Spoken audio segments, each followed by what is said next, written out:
पितृपक्ष के ये 7 काम दिलवाएंगे पितरों का आशीर्वाद। पितृपक्ष समाप्त होने में कुछ दिन ही शेष रहे हैं। ऐसे में अगर आप अभी तक अपने पितरों के लिए कुछ कर नहीं पाए हैं तो आज हम आपको 7 प्रकार के ऐसे कार्य बताने वाले हैं जो आप जल्दी से कर लीजिए और पा लीजिए अपने पितरों का आशीर्वाद।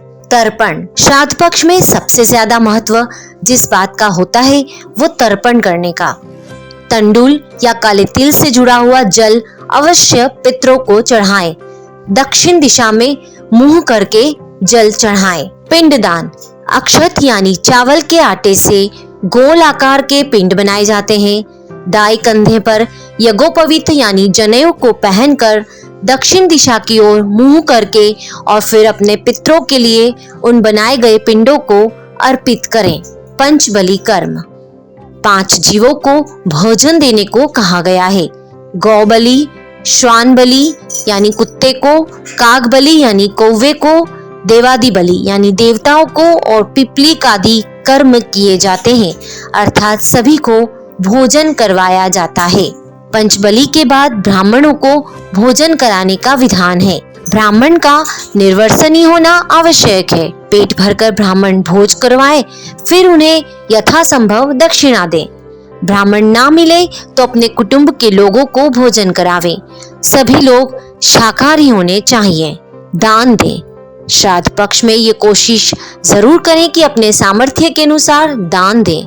दान में इन चीजों को शामिल करें: जूते, चप्पल, वस्त्र, छाता, काले तिल, गुड़, घी, अनाज, धान, नमक, चांदी, सोना, गौ यानी गाय माता और भूमि का दान दें। श्राद्ध में अगर आप भोजन कराने में सक्षम ना हो तो आमन्न दान दिया जाता है, जैसे अन्न, घी, गुड़ और नमक को अपने सामर्थ्य के अनुसार दिया जा सकता है। कोशिश करें जितना हो सके गरीबों को, जरूरतमंदों को खाने का सामान या कपड़े जरूर दें। जीव जंतु की सेवा करें। पेड़ पौधे लगाएं, उनकी सेवा करें। गीता का पाठ। पितृपक्ष के दौरान श्रीमद् भागवत गीता का पाठ जरूर करें। गीता जी के पूरे अध्याय का पाठ ना कर पाए तो गीता के दूसरे और 7वें अध्याय का पाठ अवश्य करें। पाठ को दक्षिण मुखी होकर इस तरह से करें जैसे कि आप किसी को सुना रहे हो। गरुड़ पुराण का पाठ। श्राद्ध पक्ष में गरुड़ पुराण का पाठ भी किया जा सकता है। हनुमान चालीसा, पितृ गायत्री पाठ, गजेंद्र मोक्ष का पाठ, पितृ सूक्त पाठ, मार्कंडेय पुराण में आने वाली पितृ स्तुति में से कोई भी एक पाठ किया जा सकता है।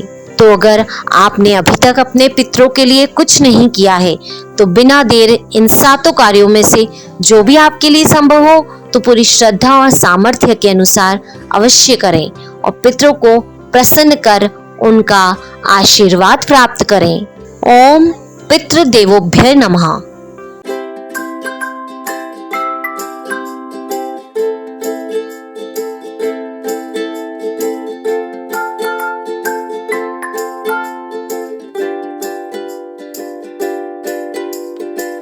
हमारे साथ जुड़े रहने के लिए देखते रहिए देश रोजाना का YouTube चैनल। सब्सक्राइब कीजिए, साथ ही देश रोजाना की खबरें सबसे पहले देखने के लिए प्रेस कीजिए बेल आइकन।